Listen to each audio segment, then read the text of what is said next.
नमस्कार, सत श्री अकाल, आदाब। मैं मिली चाहत आज आपके सामने आई हूँ जो कमिंग फेस्टिवल है दशहरा, उसके बारे में बात करने। हमें पता है कि दशहरे से 10 दिन पहले रामलीला लगती है, आज भी लगती है, आज से 20 साल पहले भी लगती थी और उससे भी पहले लगती थी। लेकिन अगर भीड़ की बात करें तो शायद 20 साल पहले और अब की भीड़ में बड़ा फ़र्क है। अब के टाइम में पहले से ज़्यादा भीड़ होगी। ऐसा क्या है रामायण में जो हर साल लोग देखते हैं लेकिन फिर भी उनका कमिंग साल में देखने को मन करता है? ऐसा क्या है राम के पात्र में जो लोग देख के भी उनका मन नहीं भरता? ऐसा क्या है रामलीला में सीखने को मिलता जो हर साल लोग सीखना चाहते हैं?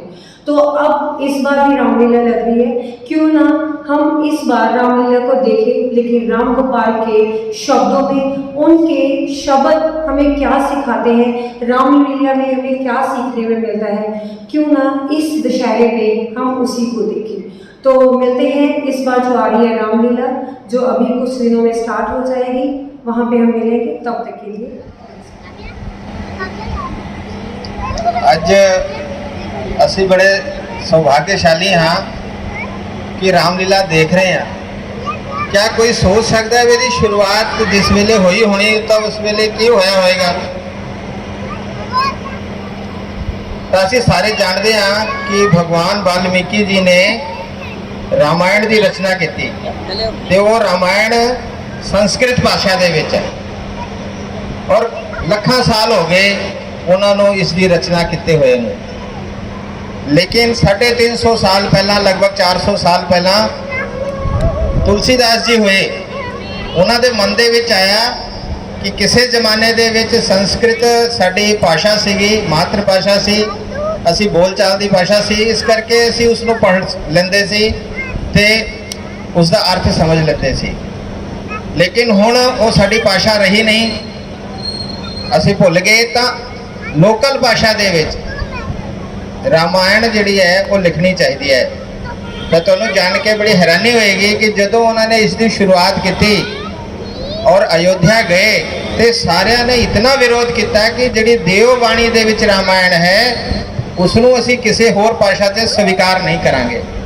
और इत्थे तक कि उन्होंने अयोध्या दे विचों उन्हां नूं कढ दिता गया और वो काशी गए। काशी जाके अपने एक मित्र दे घर रह के उन्होंने श्री रामचरितमानस की रचना की। बहुत सारे मतलब उन्होंने कठिनाई आई तो उन्होंने एक दोस्त ने उन्होंने पूछा कि भाई तुसी इन्ने पंगे कादे नहीं ले रहे हो? जे लोग नहीं चाहते किसी होर भाषा से आए तो तुसी क्यों प्रयास कर रहे हो? तो तुलसीदास जी ने बड़ी अच्छी गल की। उस वेले अपने देश दे विच मुगलों का राज सी ते उन्होंने कहा कि ये जिहड़ी 1000 साल की गुलामी है इसनूं दूर करने लई राम जैसा एक व्यक्ति चाहिए, लक्ष्मण जैसा एक भरा चाहिए, सीता जैसी पत्नी चाहिए है। अज ये साडा समाज भुल गया है, इसे करके असी 1000 साल तो गुलाम हाँ। असी अपनी आज़ादी दे लई किसी सरकार दे भरोसे हो गए, अपनी धर्म की राखी लई सरकार के भरोसे हो गए, साडा परिवार कमजोर हो गया। इस करके 1000 साल की सानू गुलामी सहनी पै रही है। इसे करके मैं चाहना है कि मेरा देश आज़ाद होवे। इस करके इसकी आज़ादी का कारण कोई ना कोई महापुरुष बनेगा और उस महापुरुष का जन्म किसी न किसी परिवार के विच होएगा। पर अज परिवार की ऐसी स्थिति नहीं है, इसे करके सानू इन्ने साल की गुलामी झेलनी पै रही है। तो मैं ऐसे ग्रंथ की रचना करांगा कि जिसनों पढ़ के ऐसा समाज खड़ा होवे। जिस वेले कहा जाता सी कि फलाना ग्रेट है, अकबर ग्रेट है, जिहड़े उस वेले दे राजा सीगे उन्होंने जय हुंदी सी। पर तुलसीदास जी ने कहा राजा रामचंद्र की, उन्होंने के साडे राजा राम हैं, होर कोई राजा सानू स्वीकार नहीं है। लेकिन एक ग्रंथ दे विच गल तां आ गई तो किसी ने कहा महाराज ये तो जिहड़े लोग पढ़नगे उन्होंने पता लगेगा। आम जनता जिहड़ी उस वेले काफ़ी जिहड़े पढ़े लिखे नहीं है, लोग अनपढ़ हैं, उन्होंने ये गल किद्दां पता लगेगी? तो उन्होंने कहा इहदे लई मैं रामलीला की शुरुआत करांगा। एक मैं तुहानू सारिਆਂ ਨੂੰ सारे कोल मोबाइल है, उपनिषद गंगा एक सीरियल आया इस विषय ते, तुसी उस दे विच जाके देखना, तुलसीदास जी दे बारे एक बड़ा अच्छा प्रसंग आया होया। तो पहली बार जिहड़ी रामलीला हुई है वो काशी दे विच हुई, और जब रामलीला खेलन लई लोग आए तो कुछ लोग डंडे लेके आ गए कि तुसी किधर राम बन रहे हो, तुसी किधर कृष्ण बन रहे हो, लक्ष्मण बन रहे हो, असीं तुहानू बनन नहीं देना। लड़ाई हुई, लेकिन उस तो बाद फिर संघर्ष चलिया, और उस तो बाद फिर लगातार ये रामलीला होती रही। ये रामलीला काहदे लई सी कि भी साडे घर दे विच ऐसा किरदार पैदा होवे, असीं पढ़ नहीं सकते, सुन नहीं सकते, ते जदों अखां नाल देखदे आ कि किस तरह राम जी अपने पिता जी की आज्ञा मन के 14 साल ਲਈ जंगल से चल जाते ने, और अज उसे राम दे वंशज ये कहते ने कि साडे बच्चे साडा कहना नहीं मनते। अज वो कहते ने कि असीं कोठियां 'च रहने आ, पर साडे बच्चे सानू छड़ के चल गए विदेश, चल गए बड़े बड़े शहरों के विच, कोठियां खाली हो गई, मकान खाली हो गए। ਜਿਹੜੇ बच्चे पाले सी कि साडा जीवन का पालन पोषण करनगे, वो सारे लोग ओल्ड होम दे विच जाके रहन लगे। पहला वृद्ध आश्रम बड़े बड़े शहरों 'च हुंदे सी, हुण छोटे छोटे शहरों दे विच भी वृद्ध आश्रम आ गए ने। ते साथियों, मैनूं बड़ी खुशी हुई, पहला पिछले साल शहीदी पार्क दे विच रामलीला हो रही सी, तो कई दिन मैनूं देखण दा मौका मिलिया, और वाकई जिस तरह विकास जी ने कहा कि जिहड़ी ये रामलीला मथुरा तो आए हुए कलाकार, मैं कलाकार तो नहीं कहांगा, ये भक्त ने जिन्हों ने अपने जीवन दे विच ये सारियां चीज़ां उतारियां ने, ते बहुत वधिया तरीके दे नाल, क्योंकि पंजाब दी बहुत सारी जिहड़े क्लब ने वो कार्यक्रम करांदे ने, उस दे विच वो गरिमा और बाकी चीज़ां नहीं रहिंदियां, लेकिन इस क्लब के द्वारा इतना वधिया आयोजन उन्होंने द्वारा कराया जा रहा है, और ये सारे लोग बड़ी मेहनत करके बहुत अच्छा उपराला इन्हों वालों तो हो रहा, पर असी जेडे देखण आ रहे हैं, मैं भी देखदा कि देखो समय सिर है 10 बजे, इन्होंने पता है कि भी 10 बजे सारे लोग आ जाएंगे, तो ये सारी कुर्सी भर गई।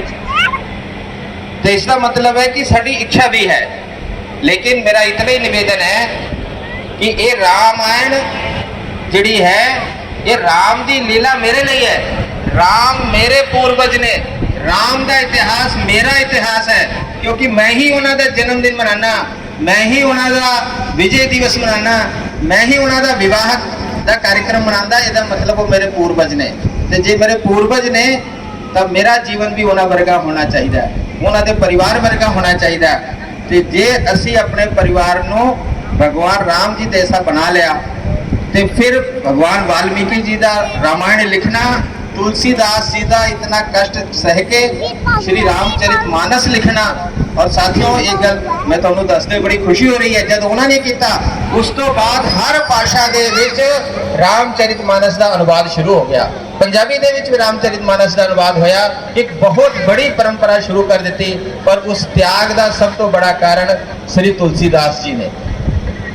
ते अज इस मौके पर मैंने देवप्रित त्यागी जी ने और नवीन जी ने मौका दिता, तो मेरे मन च सी कि एक जानकारी मैं तुहानू दवा, बहुत सारे लोगों को जानकारी पहला तो रही होगी, फिर भी दोबारा मैं तुहाडे सामने रखा, और साडा जीवन ऐसा बने, और ये रामलीला तो बाद साडे घर भी रामचरित मानस होना चाहिए, और असी उसनू पढ़िए और अपने जीवन के लागू करिए, तो मैनू लगता है जिहड़ा ये प्रयास चल रहा ये निश्चित ही सफल होएगा। बहुत बहुत धन्यवाद, बहुत बहुत धन्यवाद। जय श्री राम, जय करे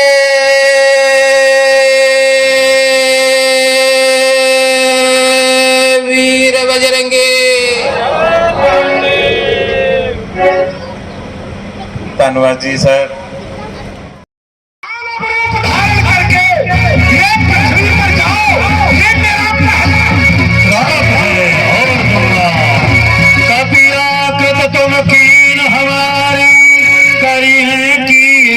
सहाय तुम्हारी।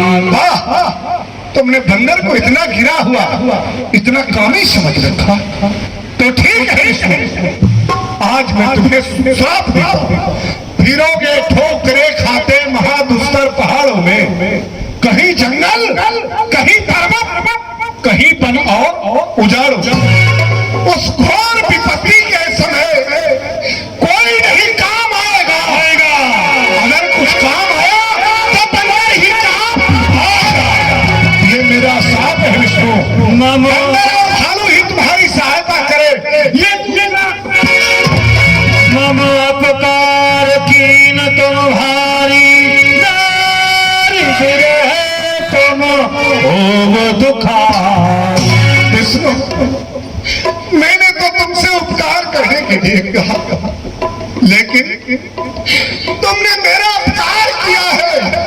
तो जिस तरह से आज विश्वमोहिनी के वियोग में मैं हाँ विश्वमोहिनी करता हुआ पागल की तरह डोल रहा, उसी तरह एक दिन तुम भी अपनी भार्या के लिए हाँ प्रियतमे, हाँ प्राण वल्लभे, हाँ